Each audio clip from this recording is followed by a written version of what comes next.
오늘 요셉 두 번째 시간입니다. 죽다가 살고 애굽으로 팔려갈지라도라고 하는 제목으로 주신 말씀 나누도록 하겠습니다. 어제 우리는 요셉의 가정에 대해서 이야기를 조금 나누어 보았습니다. 야곱의 아버지 이삭이었죠. 이삭으로부터 시작되었던 그의 가정 안에서의 편애는 곧 야곱에게 되물림되었고, 그리고 그것은 또한 역시 요셉과 그의 11 형제들, 조금 더 구체적으로 말한다면 10 형제들이겠죠. 형님들을 갈라놓게 되는 결과를 초래하게 되죠. 그러면서 하나님께서 요셉에게 꿈을 주셨는데 그 꿈을 요셉은 형들과 부모에게 이야기를 하게 됩니다. 그리고 오히려 그의 꿈과 그 말로 인해서 형제들 사이에서는 시기가 났지만, 그러나 아버지 야곱은 마음에 두었다고 말씀을 드렸죠. 그날 이후에 이제 시간이 지났겠죠. 언젠가 12절 말씀에 보니까 그의 형들이 세겜에서 아버지의 양을 치고 있을 때에 아버지 야곱이 요셉에게 이야기합니다. 심부름 보냅니다. 야, 형들이 어떻게 하고 있는지 좀 보고 와서 나에게 좀 이야기를 해라 라고 이제 심부름 보냅니다. 그러니까 여기서도 우리는 야곱이 요셉을 형들보다 더 사랑했다, 얼마나 사랑했는가 조금 알 수 있는, 엿볼 수 있는 그런 대목이죠. 보세요.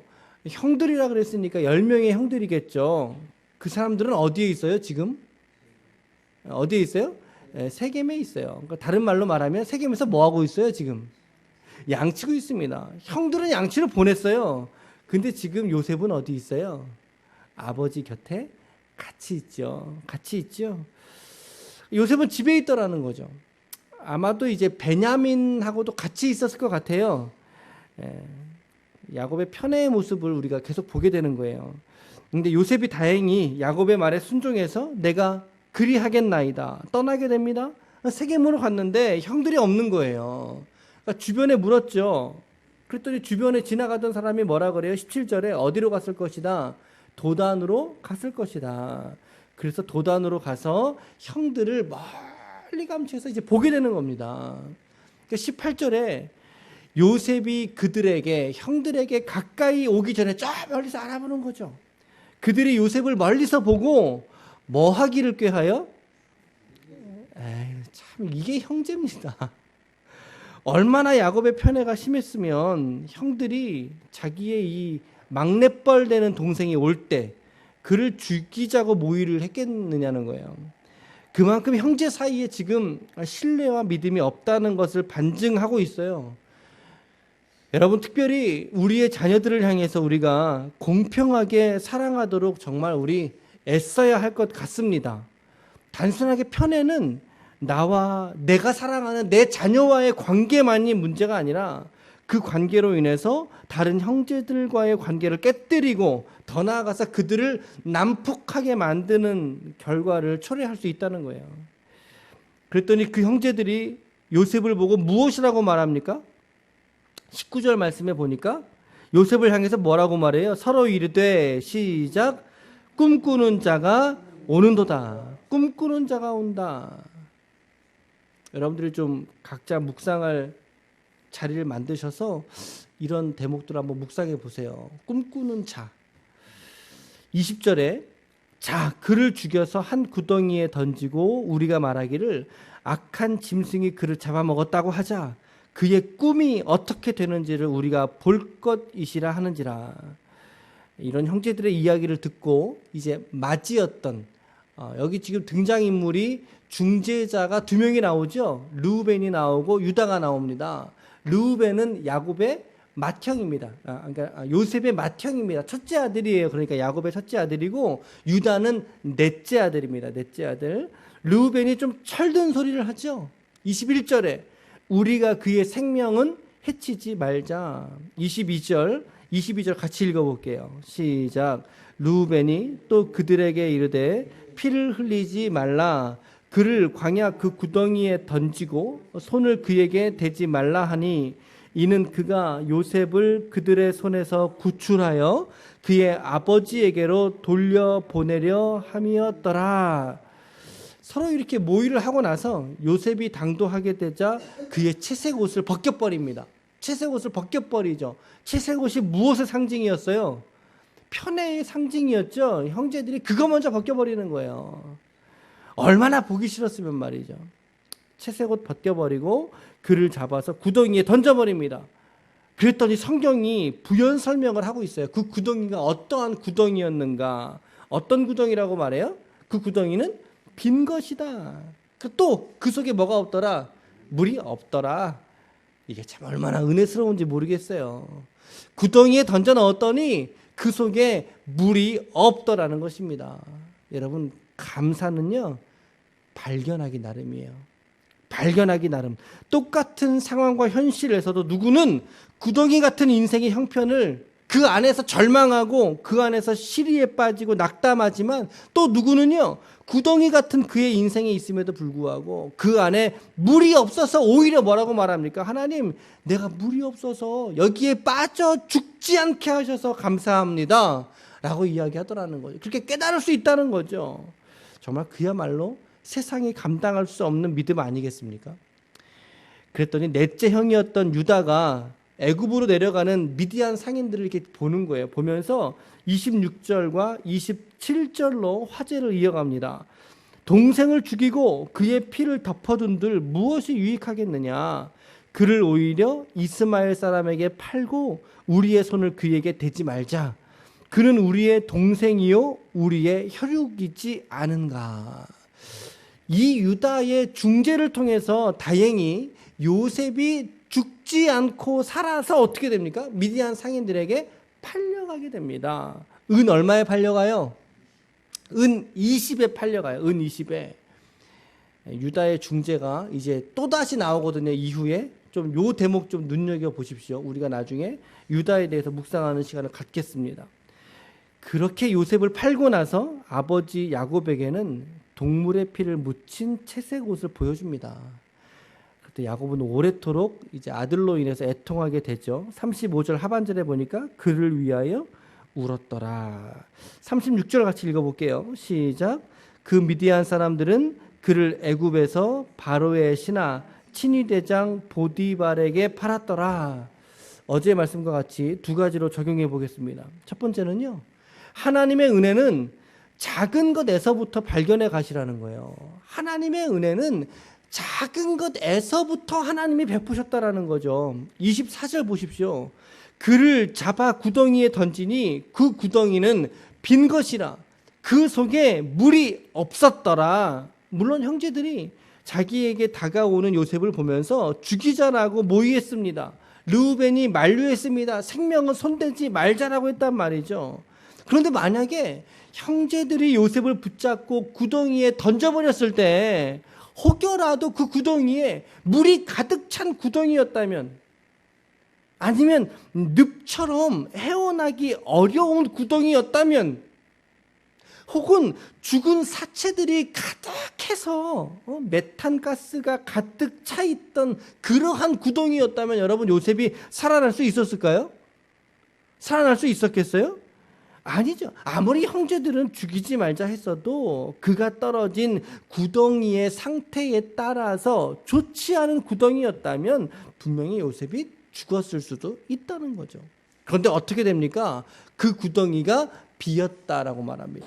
더군다나 그 안에 물도 없이 깔끔한 구덩이였다는 거예요. 저는 이 대목에서 요나가 생각이 났어요. 요나가 바다에 던져서 물고기 뱃속에 들어갔지만 그것이 그를 살려두기 위한 하나님의 조치이지 않았습니까? 그랬다면 같은 논리로 오늘 이 구덩이도 뭐라는 거예요? 사람들이 보기에는 심판받았다, 절망 속에 있겠구나라고 할 수 있지만 역시 그조차도 뭐예요? 하나님의 요셉을 살려두기 위한 방편이었다는 거죠. 요셉을 살리시기 위한 조치였다는 거예요. 여러분, 우리가 우리의 삶을 살아가다 보면요, 구덩이에 빠진 것 같은 그 악조건의 삶을 지날 때가 있어요. 그런데 그럴 때 요셉의 믿음은 어떤 믿음이었을까요? 하나님, 저들이 저를 구덩이로 밀어 넣었지만 그러나 이 구덩이가 어떤 구덩이여서? 빈 구덩이여서 감사합니다. 이 구덩이가 물이 없어서 저의 생명을 보호해 주셔서 감사합니다. 라고 하는 믿음 아니었겠느냐는 거예요. 하나님의 돌보심과 은혜는요, 어쩌면 우리가 생각하는 것보다 훨씬 더 세심하고 그리고 세밀하게 인도해 주시는 하나님이신 줄 믿으시길 바랍니다. 보이지 않는 그 작은 것에서부터 시작된 감사가 오늘 여러분과 저를 살리는 믿음이 된다는 거죠. 나의 생애에 하나님은 여전히 보이지 않을 것 같아도, 내가 체감하지 못할지라도 여전히 그 하나님은 여러분들의 생애를 주도하고 계시고 인도하고 계시고 섭리하고 계시는 줄 믿으시길 바랍니다. 내가 구덩이에 빠졌을 때조차도 여러분, 낙심과 좌절하기보다 오히려 그 안에서 하나님을 향한 찬송과 감사를 발견하시면 어떻겠어요? 그게 요셉의 영성이었다는 거죠. 그게 요셉의 믿음이었다라고 우리가 오늘 깨닫게 된다는 것입니다. 빈 구덩이로 인해서 감사할 줄 알고 그 안에 물이 비었음으로 인해서 감사할 수 있는 그런 성도가 되시기를 축복합니다. 눈치채지 못할 만큼 작은 것에서부터 여러분, 사사로운 것에서부터 하나님께 감사할 수 있는 믿음이 되시기를 축복합니다. 두 번째로는 그렇게 죽다가 살아났지만 애굽으로 팔리더라는 겁니다. 요셉이 그렇게 빈 구덩이에 빠져서 생명을 부지했습니다. 그런데 살아났어요. 그런데 하지만 이어서 미디안 상인들에게 팔리지 않습니까? 그것도 형들에 의해서. 은 얼마에 팔렸어요? 은 20에. 당시의 성인 노예가 은 30의 값입니다. 은 30. 그러니까 이제 소년이었으니까 더 싸게 팔렸지 않겠어요? 근데 이게 얼마나 그에게 충격이었겠습니까? 혈육이었고 한솥밥 먹던 가족이었는데 완벽한 배신을 당하잖아요. 어린 요셉에게 얼마나 큰 충격이었겠느냐는 거죠. 상인들에게 팔렸고, 그랬다면 여러분 생각해 보세요. 상인들도 자기의 물품을 지고 갈 뭐가 필요했겠어요? 종들이 필요했겠죠. 노예가 필요했겠죠. 근데 하나님이 그렇게 하지 않으시고 그를 또다시 어디 누구에 팔아요? 바로의 친위 대장인 보디발에게 팔리지 않습니까? 야, 이 모습을 우리가 요셉에게 본다면 딱 하게 된 거죠. 야, 요셉은 빈 구덩이에서 죽다가 살아났는데 결국에는 상인들에게 팔렸고, 야, 거기서 멈추지 않고 또다시 보디발에게 팔리는 인생이구나. 우리말로 말한다면 예수 믿는다고 하면서 어떻게 저렇게 심한 고난을 당할 수 있지? 라고 할 수 있다는 거죠. 그런데 우리도 그럴 수 있다는 거예요. 아니, 오히려 그보다 더 심한 고난이 우리 앞에 있을 수 있다는 거죠. 오히려 하나님은 그러한 그의 생애 속에서 계획해 하신 인도하심이 그러한 모습일지라면 요셉은 그 모습에 순종해야 했다라는 것입니다. 여러분, 우리도 마찬가지입니다. 우리의 인생 속에 우여곡절이 많고 애써서 한번 내가 살아난 것 같더니 또다시 팔리는 나의 인생처럼 보일 수 있다라는 거예요. 한 번 고난이 내게 닥쳐왔다가 또다시 그 고난이 지나간 것처럼 보였는데 오히려 그보다 더 큰 고난이 쓰나미처럼 우리 인생 가운데 찾아올 수 있다는 것입니다. 그러나 여러분, 그러나 그 순간조차도 하나님께서 여러분과 저의 인생을 빚어가고 있는 과정으로 우리가 받을 때에 우리는 그 속에서의 삶을 견딜 수가 있고 믿음으로 버틸 수가 있다라는 것입니다. 누가 예수 믿으면 편하다 그랬습니까? 누가 예수 믿으면 안락하고 누가 예수 믿으면 만사가 형통할 거라고 우리를 꼬시던가요? 그렇지 않아요, 여러분. 그렇지 않습니다. 오늘 요셉 보십시오. 하나님께서 그렇게 그를 인도하십니까? 아니잖아요. 살똥말똥 겨우 살았어요. 살았더니 다시 팔리잖아요. 한 번만 팔려요? 아니요, 또 팔려가요. 요셉의 인생이 그런 인생이었어요. 그런데 그런 순간조차도 성경에 보니까 요셉이 불평했다 이런 구절이 없어요. 요셉이 낙심했다 이런 구절이 없어요. 요셉이 하나님을 의심하더라 그런 구절이 나오지 않는다는 거예요. 무슨 말입니까? 하나님의 인도하심을 요셉은 믿었던 거죠. 그리고 나서 그에게 닥치는 온갖 고난을 믿음으로 그가 받아내지 않습니까? 그렇게 받아내더라는 거죠. 여러분, 혹시 지금 이러한 삶을 이렇게 지나가고 있는 말도 안 되는 것 같은 우리의 가정의 불화, 남편과 아내의 관계의 회복, 우리 자식들에 대한 연민들, 내 인생에 대해서 무언가 꼬여 있는 것 같은 모습들 안 돼요. 잘 안 되고 모질고, 나는 왜 이렇게 기구할까? 나는 왜 이렇게 하는 일마다 안 될까라고 생각하십니까? 그렇지 않단 말이죠. 그렇지 않다는 것을 깨달으시란 말이죠. 여러분, 우리 하나님의 자녀에게 기구한 운명 따위가 어디 있습니까? 우리가 살아가는 모든 삶은 하나님의 선하신 계획과 섭리 속에 있는 줄 믿으시길 바랍니다. 오늘 내가 죽다가 살려서 또다시 팔려가는 인생이라 할지라도 그의 생애 속에서 여러분들에게 믿음이 있다면 우리는 그 삶을 고난 중에서라도 살아갈 수 있다라는 거예요.